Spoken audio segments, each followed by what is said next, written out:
C'est Noël et vous allez voir qu'on peut apprendre l'anglais tout en se plongeant dans l'ambiance des fêtes. Aujourd'hui, je vais vous raconter une petite histoire de Noël pleine d'expressions idiomatiques très utilisées par les anglophones. Et si vous voulez améliorer votre anglais parlé, vous pouvez faire un peu de shadowing et répéter après moi pendant la vidéo. C'est une super façon de travailler votre prononciation et d'être plus à l'aise à l'oral. Et restez bien jusqu'à la fin, vous allez comprendre le sens de ces expressions et aussi comprendre comment les utiliser naturellement. On y va!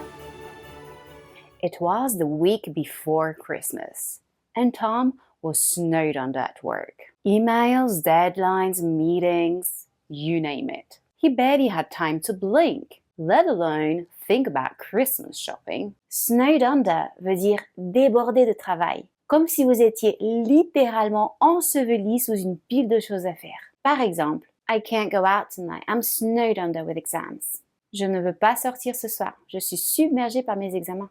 He sighed. I'm burning the candle at both ends. If I don't slow down, I'll crash before Christmas Eve. Burn the candle at both ends signifie trop travailler, se lever tôt, se coucher tard, ne jamais faire de pause. That evening, his friend Mia called. Hey, you've been off the radar. Are you coming to the Christmas market tonight? Off the radar veut dire qu'on a disparu de la circulation, qu'on n'a donné aucune nouvelle depuis un bon moment. Par exemple, You've been off the radar.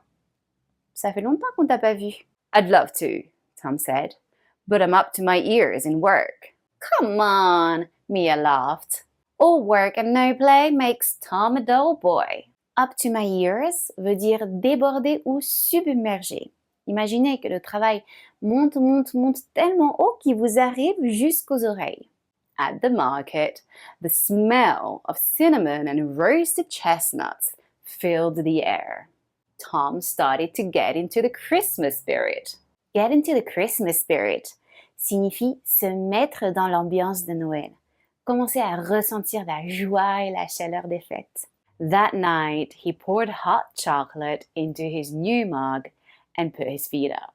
Put your feet up veut dire se détendre, se reposer après une longue journée de travail. For the first time in weeks, Tom felt calm. He smiled. He had finally hit the nail on the head. What he really needed was a break.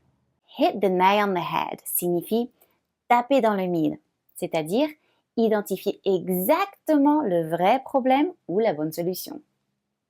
Voilà, vous connaissez maintenant cette expression parfaite pour décrire cette période de l'année. Dites-moi en commentaire laquelle correspond le mieux à votre mois de décembre. Et si vous voulez continuer à progresser, abonnez-vous et activez la cloche pour ne pas manquer les prochaines histoires et leçons d'anglais. Je vous souhaite un très joyeux Noël et surtout du repos, sans être snowed under.